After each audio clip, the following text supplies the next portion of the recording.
Hello and welcome. I'm Emma Kane, Chief Executive of Newgate Communications, and I'm delighted to be hosting today's virtual seminar on how COVID-19 is reshaping corporate communications. We have a wonderful panel joining us today from different corners of the industry. But before I introduce them, I'd like to just provide a brief intro to today's topic. It was very clear from early on in the coronavirus pandemic that communicators were going to face some sizable challenges.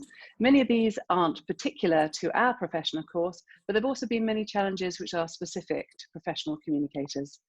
From managing a lightning-paced crisis in the early days of the pandemic, to communicating with worried employees, estranged from their colleagues and their workplaces, in-house communications teams have found themselves at the epicenter of their organization's battle to stay on top of the emerging crisis.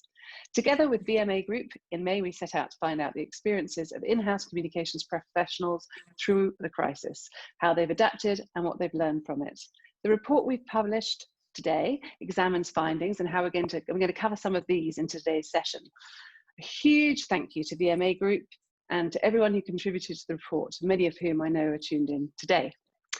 So I'm delighted to welcome a wonderful panel to talk to you about these issues.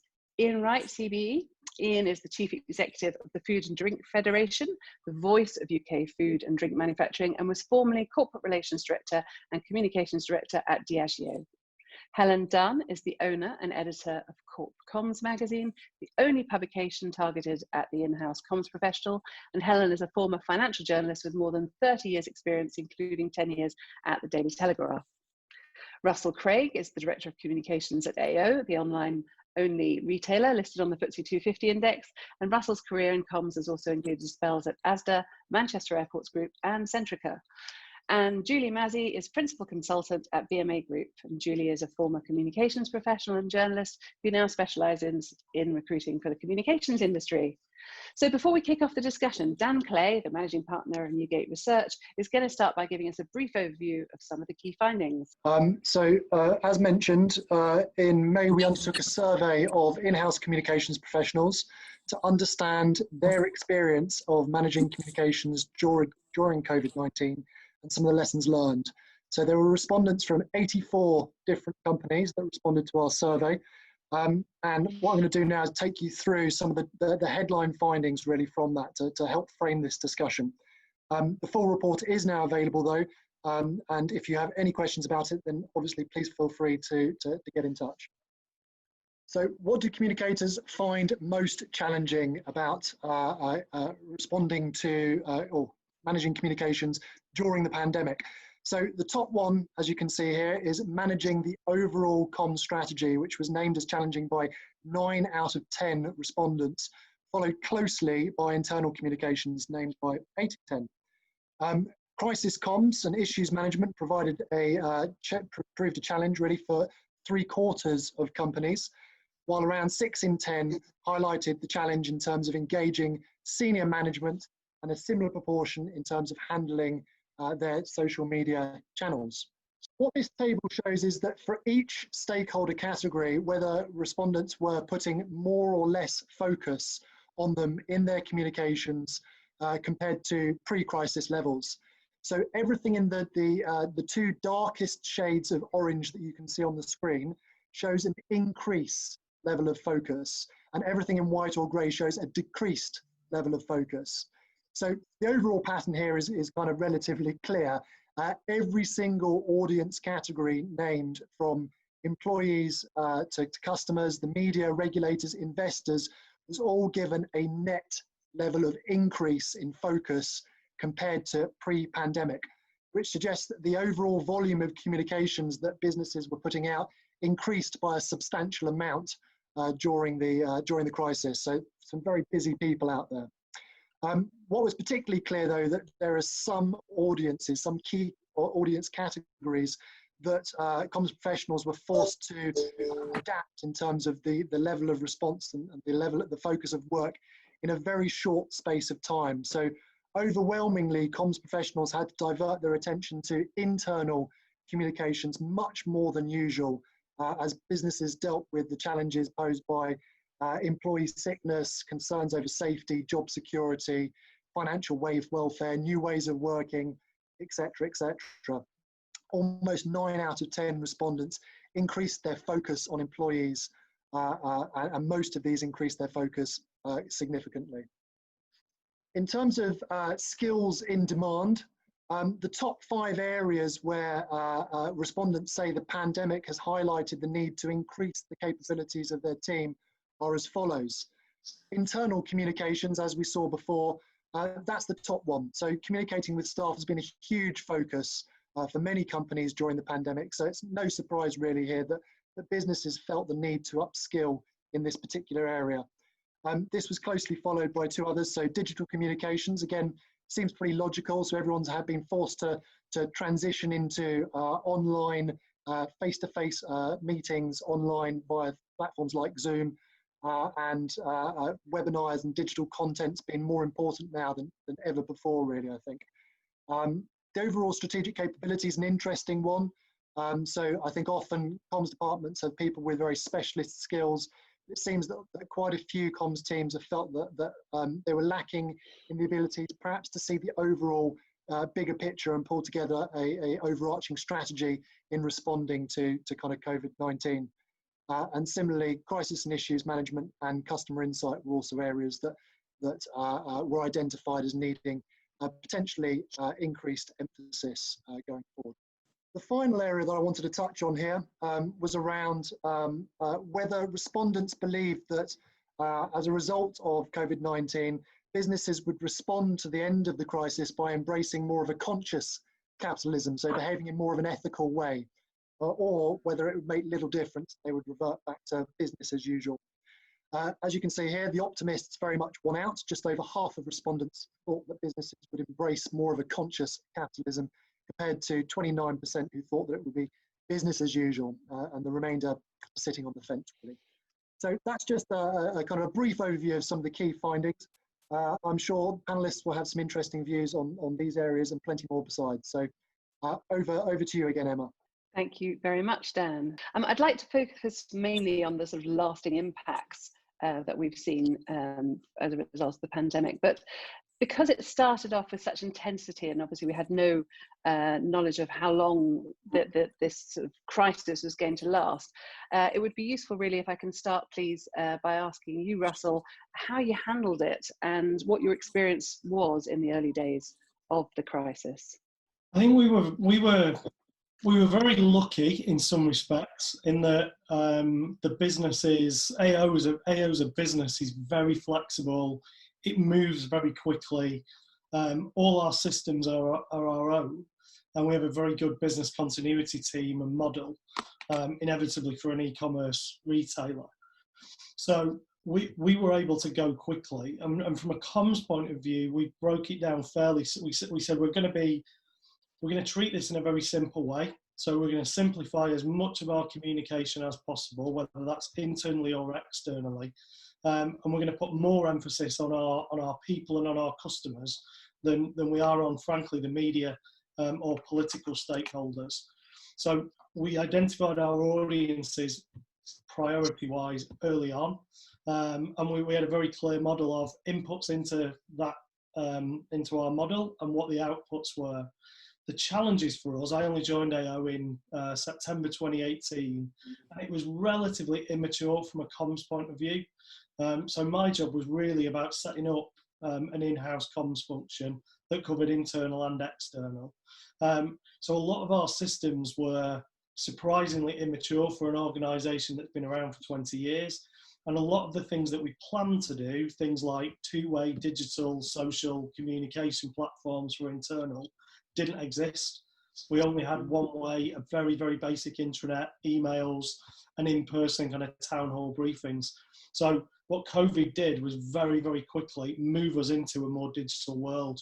And we decided, because we've got colleagues who work in Germany, we've got people who work in frontline roles, offices all over the UK, we needed one channel that could get the same message to everybody at the same time. And so we created an open source YouTube channel that was publicly available if you knew where to look. We said, we're going to speak to our people frankly, because that's what they're used to, and we're not going to worry about what the outside world might make of that. Were they to stumble across it? And it worked. We went from around 5% where we could measure engagement in internal comms channels pre-COVID to now near 50, 60, 70% engagement with the channels.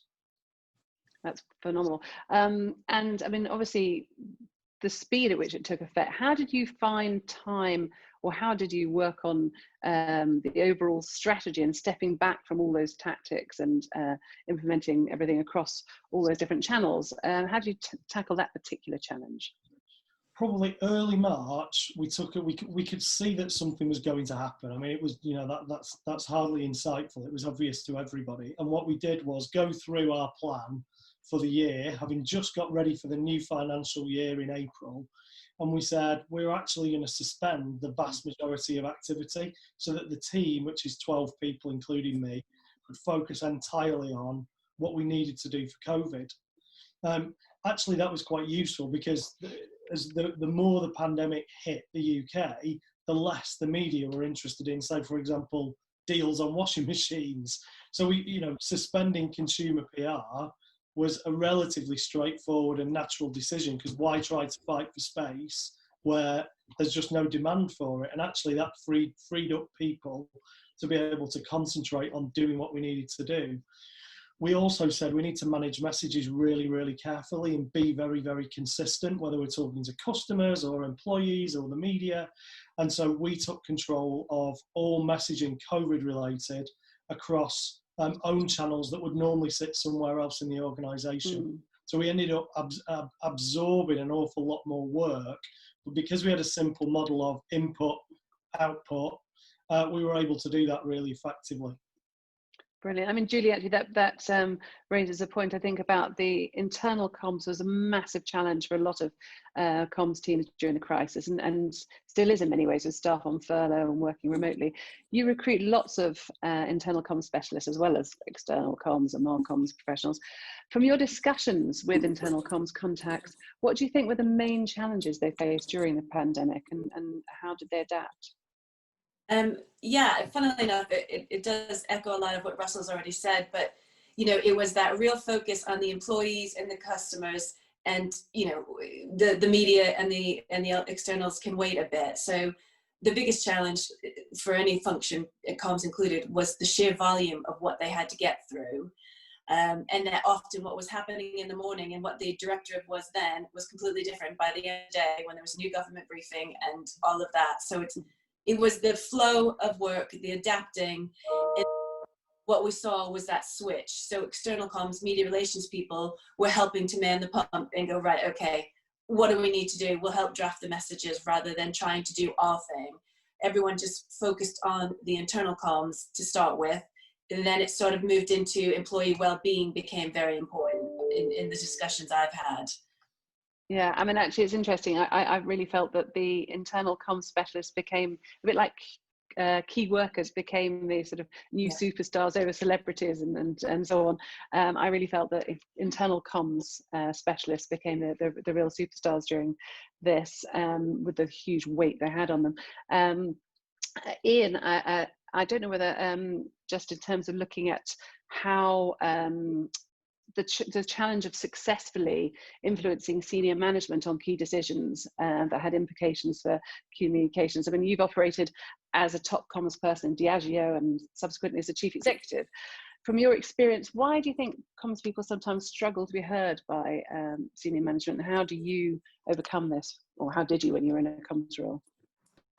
Well, I suppose I've realised, having done this job for 5 years, and I think I did realise, excuse me, particularly in my, as time went on in Diageo, it's just the huge amount of calls on a CEO's time. They just have so many things to do and so many kind of people seeking their attention.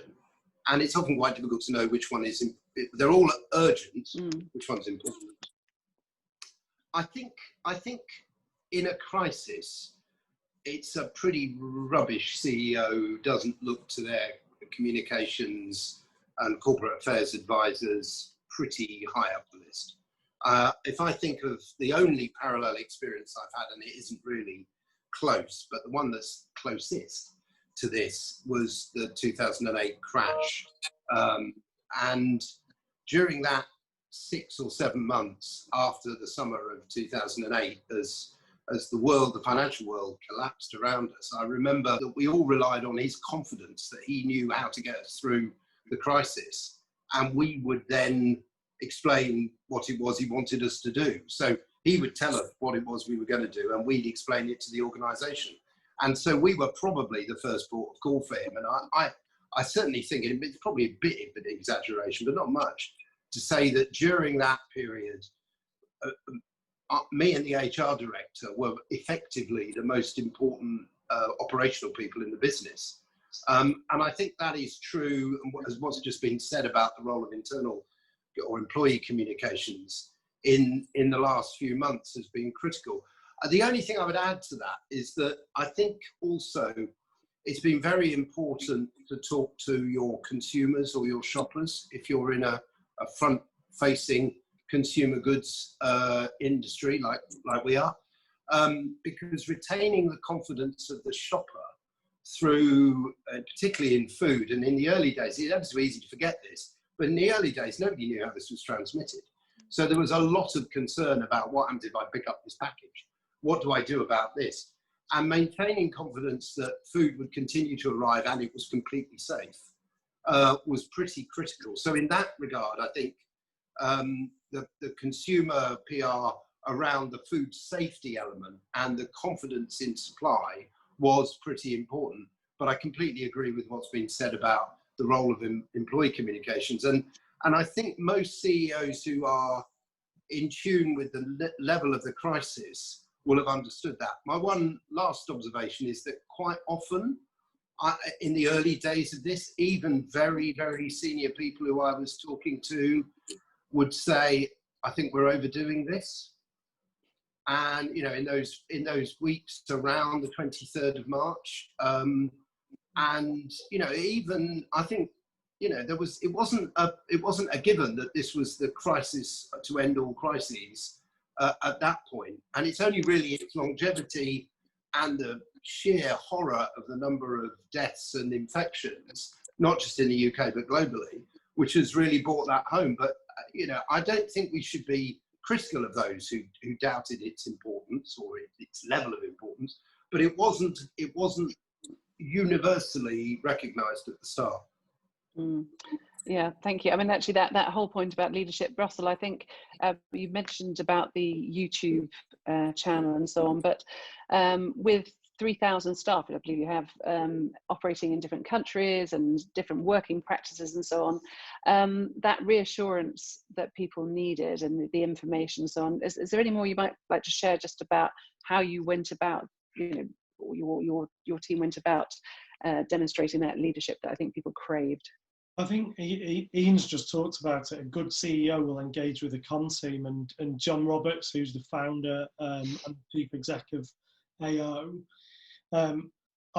everybody that works for AO, whether you've been there since the beginning or whether you've recently joined, you know John, and you put a lot of trust in John, and he is a very, very open, anybody that's seen him speak elsewhere, he's a very open, honest communicator. So John pretty much fronted a video a day, a film a day, that we either filmed together or he filmed from home for our people. And if we didn't know the answer to something, but it was on their mind, then we'd say we didn't know the answer, and we'd say, you know, the moment that we do, we will let you know. We do kind of group-wide communications, but then we'd also do targeted communications. So, for example, the people who work in our logistics division, people who couldn't go work from home, John and the logistics leadership team would talk directly to them, but they do it through the YouTube channel so that everybody could see what was being said to everybody else. And we did it with absolute transparency and honesty. Very, very early on, we talked a lot about, if you look after the business will look after you, and the business will be able to look after customers. That was a really core message in our first video. We still talk about that today. Yeah, and that trust, I think, that has to be built is, Yeah, and we made a lot of investments early on that, like Ian said, nobody knew how long this was going to last. But in the third week of March, within 2 days, John signed off a £500,000 investment in laptops so that everybody in the office could go work from home. In logistics, we said we're prepared to take an efficiency loss in logistics to make sure that social distancing can be maintained, and we're prepared to run that cost for as long as is necessary to keep everybody on the front line safe. So the business was prepared to put money where its mouth was, rightly, in the interest of everybody's safety. And again, we were really transparent about that. We're perfectly comfortable talking about the level of investment, the numbers involved, regardless of what journalists might make of it or the city might make of it, because it was the right thing to do. And that level of frankness, openness, honesty just built trust with our people. I think we've done 2 employee surveys since then, and you know the results are good and speak for themselves. Brilliant. I mean, Helen, you're speaking all the time to heads of comms in-house, and I wonder how you think that the pandemic has affected how business leaders communicate. Well, I mean, they always say in a crisis, you know, you should just keep communicating and keep people updated. And I think the difference with this crisis to other crises is this is a crisis where the chief exec and the leaders feel it exactly. It's impacted everyone. So they have the same concerns as their staff. They're worried about elderly parents. They're worried about, you know, vulnerable members of their family. They've got the issues of homeschooling. So they really empathize. And I think that's made a difference from the start. And, you know, when before they might have sort of said, no, we can't talk to our staff, they now know that, you know, their staff, it's really thrown the focus on staff. I mean, staff obviously are the cogs that keep a business going, but, you know, if you're in a retail, in a supermarket, your stuff became redefined as like frontline workers. You know, that's a different responsibility you feel. You've got people in, like you say, in logistics, you know, and their safety. You've always been concerned about their safety, but now there's a hidden danger. And I think the comms got it, and I think the leaders got it really quickly. And I think what happened as well is that, you know, the leaders don't want to be talking to the journalists because the first thing they're going to say is, are you giving up your salary? So they don't want to have those awkward questions, and they don't need to talk to the journalists because one of the reasons you talk to journalists is to get the messages out, but you've got your own internal channels and they just wanted to use them. And the other point for some bosses is that they had much more time on their hands. You know, they were busy with the crisis, but they weren't on the planes, you know, going around the world. They weren't sort of set, all the meetings were shortened and stuff. So suddenly they had more time and they were more willing to engage in chatting to their people. But at the same time, you know, they don't have, you know, somebody said to me that the thing about CEOs is they want you to write everything down, all their speeches, even if it is hello and welcome, they almost want that written down. Well, they don't have the ability to do, you know, they don't have that luxury now. So they are sort of talking from the heart, from their kitchen, from their study, from their homes. And I think there's a connection with leaders. There's an authenticity that's come through in leadership communications, which I hope will carry on. And because I don't think you can go back to the sort of, you know, set pieces in a way that they're just like no connection. You know, the people, in some way, it's interesting because in AO you've got a boss who everyone knows, but in a lot of companies their biggest connections with the boss is when they see them on the telly sort of announcing their results, or, you know, they don't know who they are. Now they know who they are and they want them to communicate, and they felt safer with them communicating. And I think it's changed the model a lot. And I think it's what comms people have been trying for years. You know, when bosses used to say, I don't understand why employee engagement's so low, you know, one of the people used to say, well, just go and stand in the staff canteen queue and chat to a few people and engage with them. It's the simplest way to build up reputation. And people didn't want to do it. They were shy. Well, now it's been thrust onto them. And not everyone is charismatic. Not everyone has the ability to be as, you know, as Russell was saying, as his boss, you know, so that it doesn't bother him. But I think they've all found their way to get that message across and to connect with their staff. And I think, you know, a lot of people are doing pulse surveys and employee engagement levels are going up. You know, you're seeing absenteeism, apart from if it's, you know, through COVID related, apart from that. But if you take normal absenteeism for illnesses, have gone down because people feel more connected. And when bosses start to see that and they realize that they're just connecting like that has an impact on effectively the bottom line, I think, you know, they'll be more willing to do it. But, you know, when we go back to the new norm, as they say, you know, they'll be back on their planes and they'll have other things taking their time. So they might be able to do it as regularly as they do now. But I think it's made a huge difference. and the authenticity has been the key.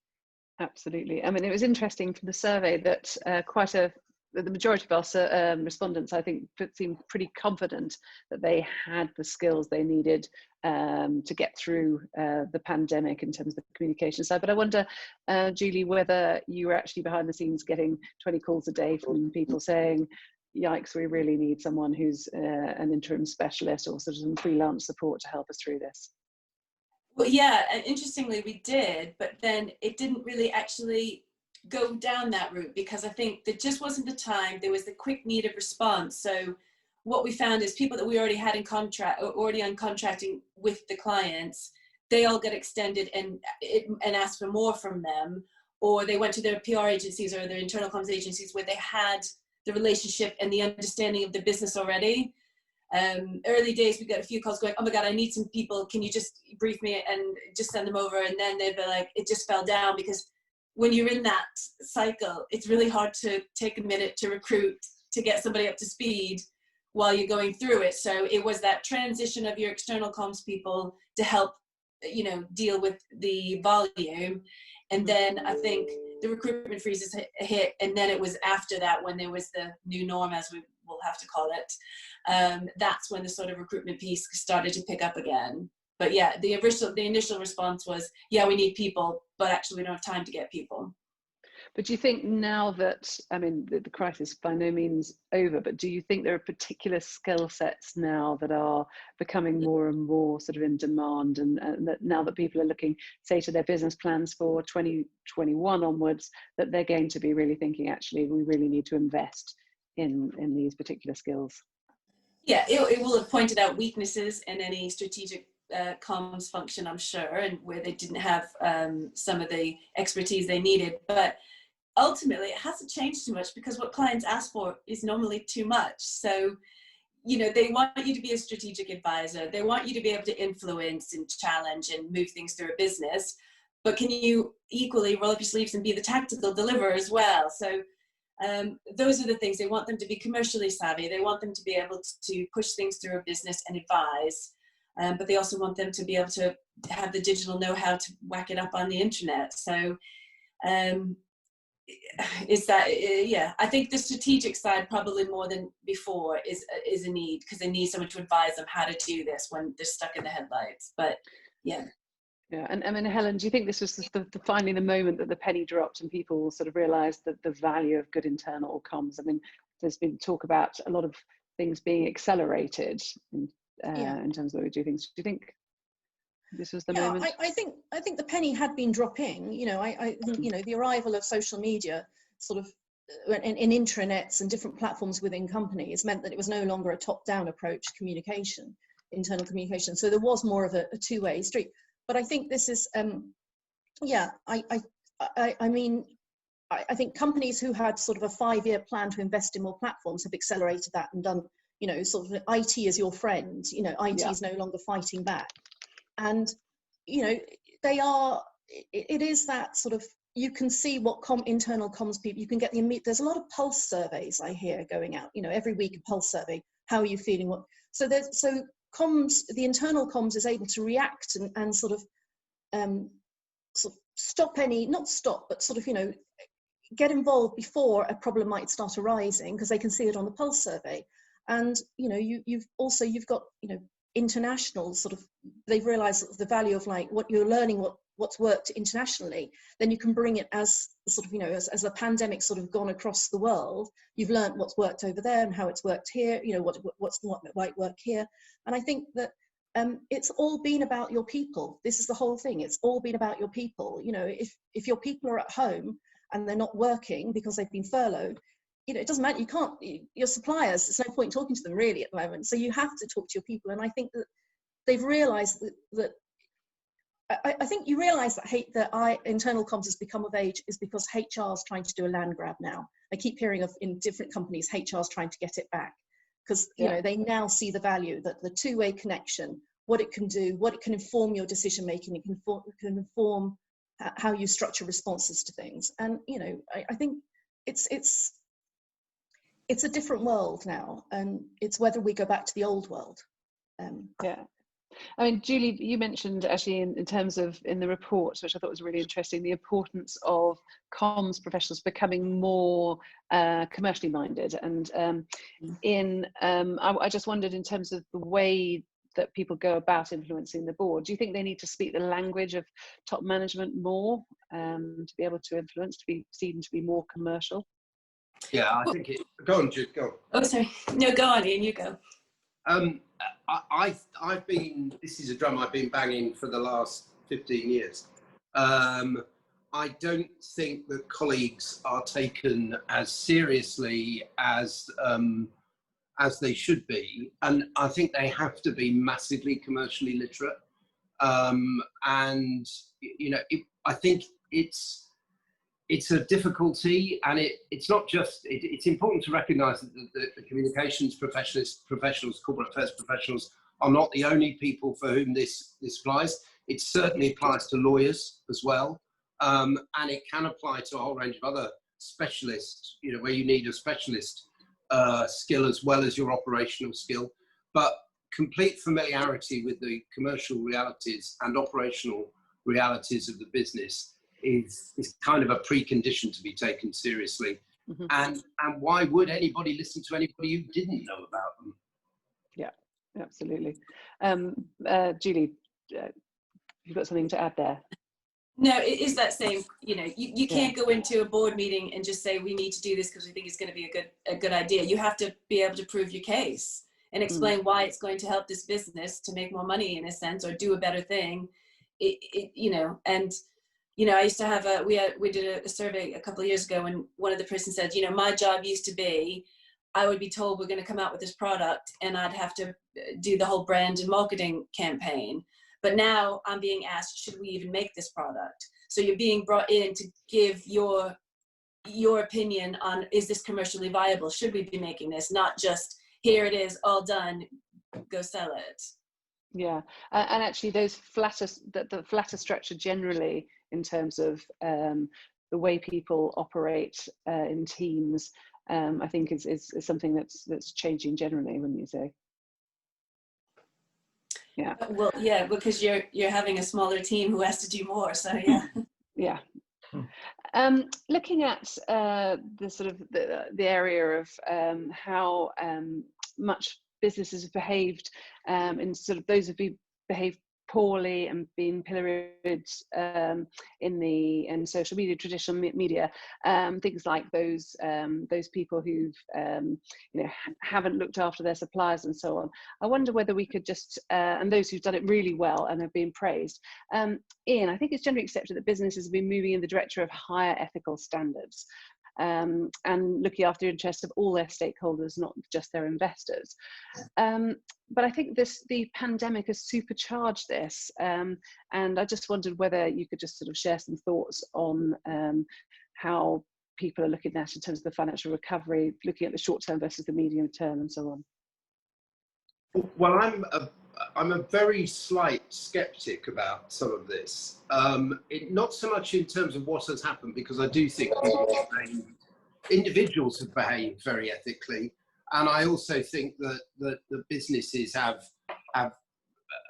become much more aware of the scrutiny under which each decision is going to be examined, and therefore they're much more willing to be thoughtful about the decisions they make, and if they're not, they soon find out the consequences of that. But the thing that strikes me as being less certain is where this goes going forward. And I think there you're going to see quite a different picture, quite an uneven picture. So one area where this will not, I think, necessarily be as easy to deal with, easy to assess, is as this program of closures begins to be made manifest. You know, yesterday, 1 in 5 Pizza Express restaurants, 1 in 10 M&S staff being made redundant pretty much immediately. You know, do they take those choices? How are those choices made? Well, those choices are made in terms pretty ruthlessly of performance. And you know, one might consider that at this point, would the impact on a particular household be played in to those sorts of decisions? Well, no, it won't. Will the impact on a particular high street be played into decisions? No, it won't. This is going to be pretty brutal, I think. And the interesting question, I think, that then arises, another touchstone of this will be about shielding, because shielding through the crisis was evidently important, crucial. How is that going to be dealt with by big employers who are at the same time making others who don't need to shield redundant? Now, I'm not suggesting that is the formula for people to adopt, but I think it's a useful way of looking at this. What will be the way in which an employer who's making, let's just say M&S, but it could be anybody, an employer which is making 10% of its staff unemployed, how it then deals with those who cannot contribute. It's fine if you're working from home and it's possible, but if you're a consumer shopper facing person in an M&S store who is shielding, that's an awfully tough decision for M&S to have to take. And I think there we're going to see quite a lot of pressure on government to step in and start helping businesses make those choices. And I do think that we have to be a bit careful, assuming that the last 5 months are a good predictor of the next, I think, very brutal 3 or 4 months. Yeah, absolutely. Helen, one of the respondents to the survey talked about the realization amongst business leaders that the impact of our business goes beyond what we do day to day, which I really like. The idea that the crisis will have woken a lot of people up, the impact of the business on staff, on their local communities, and so on, and that whole sort of sense of corporate purpose coming out. And I think companies have been nervous perhaps in the past about coming out on particular sort of matters, for example, such as Black Lives Matter movement. Do you think that business leaders have had an epiphany, or what do you think has changed to give them the confidence to talk about these issues? I think some of it is, the fact that I think the social contract between the employer and the employee has changed. This has thrown everything up in the air, and this has changed that. One company said to me, one CEO, director of comms said to me, and I thought it was really interesting. He said, our employees used to think that the leader led the business. Now they think he leads them. And I think that has changed, the interpretation of what your leader is and what your leader's for. And so that gives companies the confidence to make statements. But I still think they're going to tread very lightly. In America, it's a very different culture, and companies do make political statements and stuff. But over here, they're sort of more likely to sign a letter to the Times and stuff. But I think they're going to move away from that. And, issues where leaders probably wouldn't have been vocal about, mental health has been a really big issue throughout the whole of the pandemic. And I think, if this had happened 3 years ago, companies weren't really aware of that. They weren't really alert to that, or they didn't. It was sort of, mental health was something you dealt with in your own time. You didn't really bother. And I think that there's been a change over the last few years. And so bosses have sort of spoken up on that and have been open about their own problems. And they are speaking up. They're speaking up internally about, few of them have actually gone out too much publicly at the moment. I think there's still a sort of nervousness about that. And then they're trying to work out what's the right way and what's the wrong way. Because,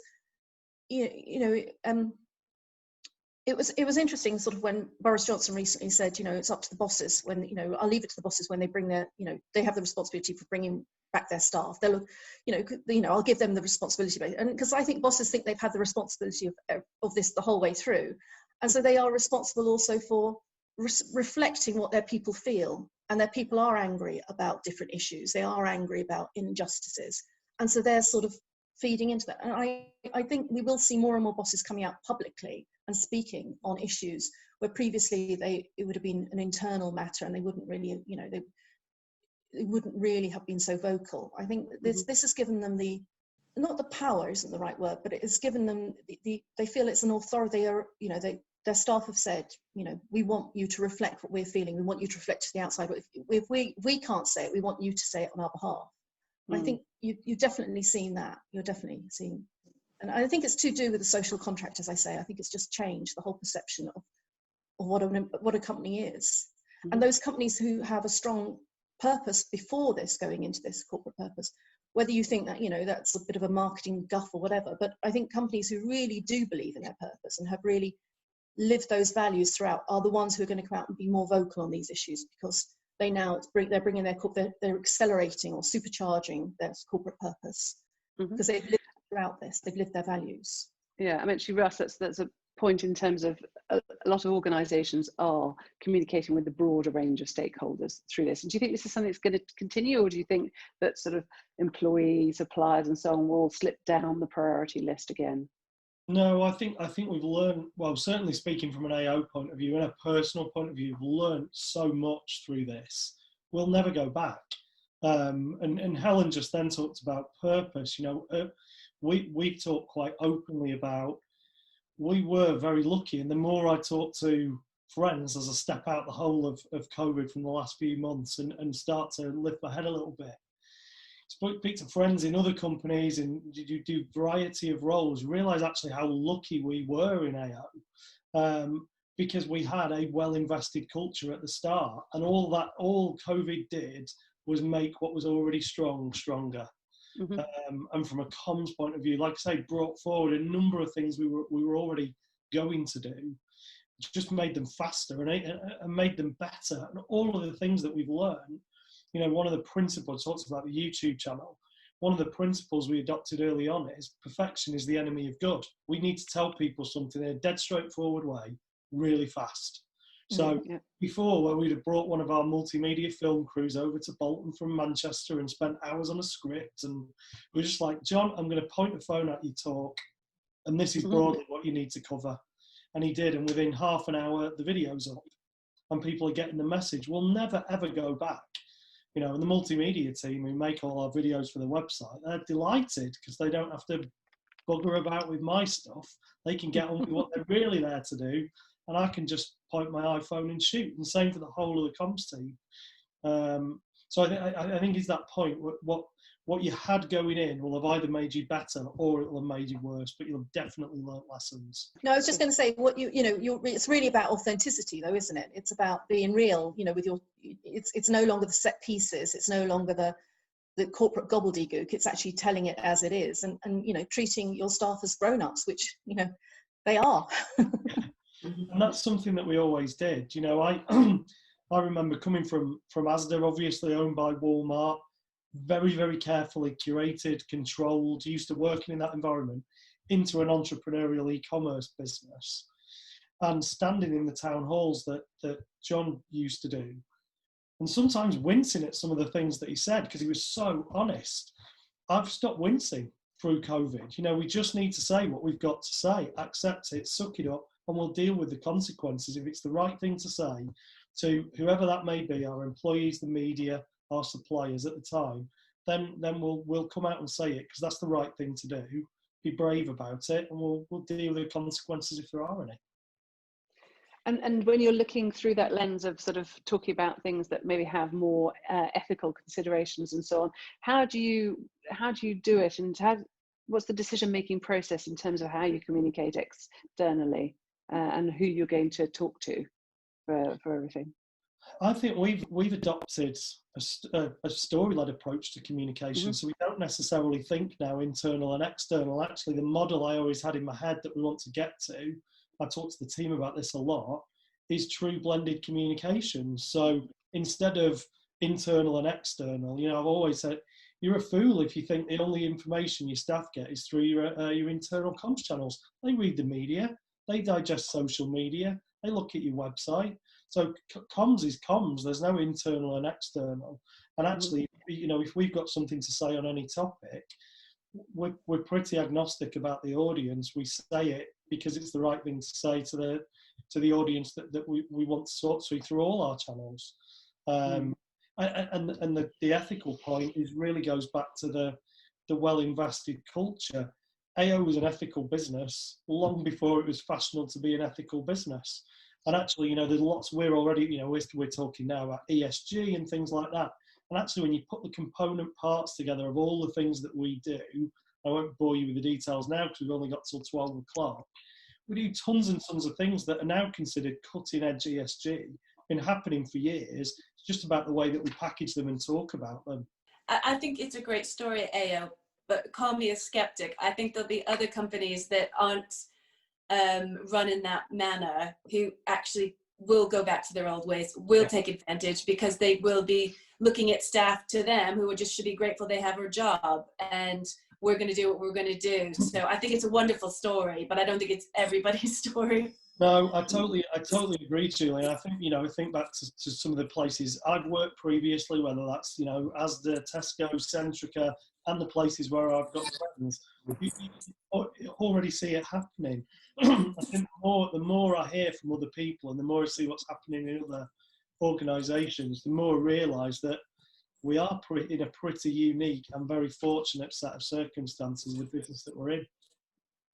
Yeah, I mean, I said in the report that I really hope that one of the positive things to come out of this nightmare is that that comms people are able to sort of not only influence what their business communicate, but also how they behave. And I wonder, Ian, whether you feel that people are going to be able to truly influence at a top level and say, you know, we need to stop doing this. This is why, and this will be the likely outcome if we don't, and to be properly part of that conversation now.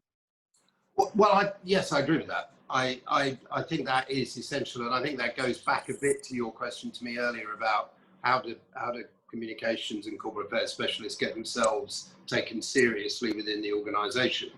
And it is the capacity to offer unvarnished advice, at least in private, to your CEO about how, not just what they're going to say, but not just how they say it, but what they're going to say, and indeed what is the thinking behind this. And in crises, I think that is helpful, because often the need to, I think it was said earlier, the need to communicate something is evident, and actually you haven't got time to debate how you communicate. And I really like the point about, you know, pointing a phone at somebody and saying, just say what you think. There's only one danger with that, which is when you are, I can honestly say that was, although we didn't do the pointy phone thing, but that was really rather like the way we ran Diageo for my time there. And Paul Walsh was an exceptional communicator who had a capacity to say things so absolutely clearly and appropriately that he was a joy to work with. And you only needed to ask him what he thought about something to get a really well thought through, but very common sense approach. My one concern is that if you haven't got someone who has that capacity to articulate what's in their head, and also you are under scrutiny, you know, under market scrutiny in particular, I think there are some quite serious dangers there about, you know, the market is not forgiving, and it will not be forgiving in future. And you know, you only have to watch in a different context the astonishing chaos of the A-levels to see that, you know, it literally is every person for themselves in that particular argument. Ofwal, whatever that is, the Secretary of State, the Minister of State, poor old Nick Gibb, who's looking increasingly like the tethered goat in this particular crisis, and all of the universities all running in different directions, to see that they're all very well aware that they're under scrutiny.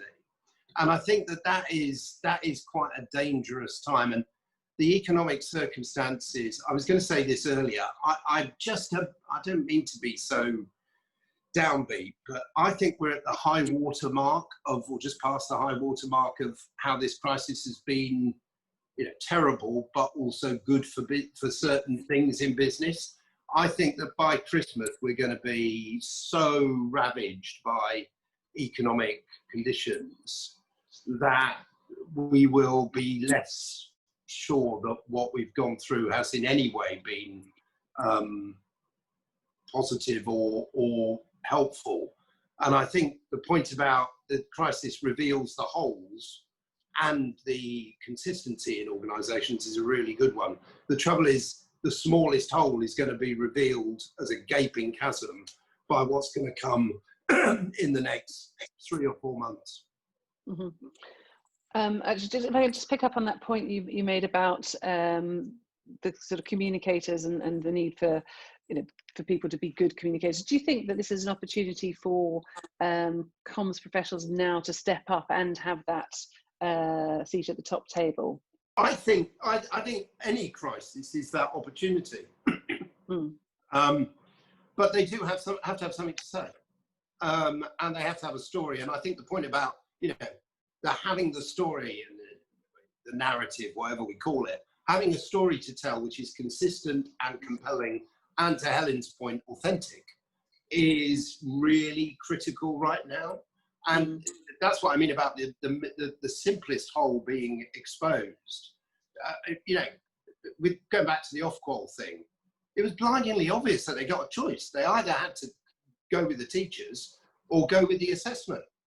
And it was pretty obvious to me and to others that at some point they were going to have to go with the teachers, because the teachers' marks were higher. And guess what? That's what parents want. Well, the fact that they faffed around for 3 or 4 days seems to me to be a kind of indication that nobody had actually thought through the seriousness. So that is an example of really bad communications, I think, and not all of the managers not being led by whatever advice they were getting. I'd be interested to know from everybody what you feel about the future of working from home versus being in offices together, and how successful in the long term that would be for communications professionals and also the new generation that comes through. Helen, do you have a view on that? Well, I quite like working from home, but but I'm a weirdo, and I've got a small micro business, so there you go. But I like also having the social interaction of going out and meeting people, and so that's where I haven't had that. So that's been a bit odd. But I think from everyone I'm speaking to, it has, in the main, it has worked. If productivity levels had really dropped, they would be calling people back immediately. Forget anything, forget about sort of the pandemic. We want you back in the office from September the 1st. But actually, companies have worked really well, and I think that it's going to change the model going forward, because it's going to give people want that flexibility now. They want to be able to balance their home life and their work, and they want to be in the office, but they don't want to be in the office all the time. And people say that the hours they've got back and the money that they're saving from commuting and coffee, not spending coffee and not spending lunches, and spending more time with their children, and actually being able to then go back and do their work. I mean, apart from the problems of trying to do homeschooling, which some people have, that's been a challenge while they've been working from home. I think in the main it has worked, and I think people now want that flexibility. Companies will offer it. I think mostly companies will offer it. Julie, do you have a view on terms of? Yeah, I agree a lot with Helen. I think it's flexible working. It's not one or the other. It's not in isolation. Depending on your job, I have a job where I work mostly on my own, so it's fine, and I've worked from home for 7 years. But if you need to collaborate more, then the coming together where you need to, or going to meetings. But I guess, again, I'm a cynic. I know businesses are open when I'm talking to them. Yeah, flexible working is absolutely fine. Yeah, they just come to the office once a week. But I just think sometimes they are creatures of habit, and in 2 years' time, will they forget about that and say, no, we really want someone on site. We really want, we really want them here. And to a point that you brought up earlier when we were speaking, it's also probably tough to get a junior person working, 100% remotely as well, in terms of their development and seeing the team. Russell, how about how's it working for you in terms of, do you think it will change for the long term, the way you work? I think it will, certainly for the AO comms team. But like Julie said, it's not one or the other. It'll be flexibility. I think at the moment, because the vast majority of people are all working from home in our organisation, it's fine, because we're just using Teams and Zoom to communicate with each other. The challenge point is going to be when half the people are back and half the people are at home, and you've got 2 or 3 people in a meeting room with someone on the end of a laptop. At that point, you're going to feel, I think, a little more disconnected if you're working from home. And so we're having a lot of conversations now about how do we prevent that from happening? And how do we not lose some of the lessons that we've learned? Because you remember, we used to do video conferences before COVID, but if you were on the screen end, it was never quite as good as being in the room. And from a team point of view, one of the things I talked about a lot when I joined AO, and I've talked about in other jobs, is the importance of comms being in the room, because people want you there, not because you're behaving like the brand police. Talk a lot about be a magnet rather than try and be the police, and be in the room, be present. When those rooms start to physically exist again, I would want to make sure that we're still in the room. And if that means we have to do it physically, then we'll be as flexible as the organisation is prepared to be as a whole, rather than thinking about it just as a department. Ian, have you got anything you'd like to just share there on that? Yes, you're going to regret you asked me this. So I've been at work in the office since the middle of May, and I am a real skeptic about this. I think it's great for the individual and it's catastrophic for the economy. And here's my reasoning, and we're seeing it. I'm sitting looking over your left shoulder. Emma is centre point for me. I'm looking straight up Oxford Street, and there are lots of buses and cars and no people. And the consequence of that is that, for example, in my industry, Pret-a-Manger's takings are down 80%. 80%. And you will see, I'm not talking about Pret-a-Manger specifically, but you will see a whole range of those businesses close forever in the next few weeks because they are starved of cash. That's the first point. The second point, and really serious point, not just hospitality, but we're going to have to revalue the entire central metropolitan area's property values across the whole of the UK. I predict that will lead to a 10% at least reduction in the value of our pension funds, because the role of property in big urban locations is absolutely overdone in most pension funds and in most companies' books. So unless people come back to work, they're going to find in 2 or 3 years' time that their pension isn't worth anything like they thought it was. And that, it seems to me, is the imperative, not how nice it is for people to, I think it's great for the individual. Even I, who, love the sociability of the office, really enjoyed the fact that one could be at home. I totally understand the commuting point, which is completely wasted time for most people. And I totally understand people's fear of coming back because it is scary.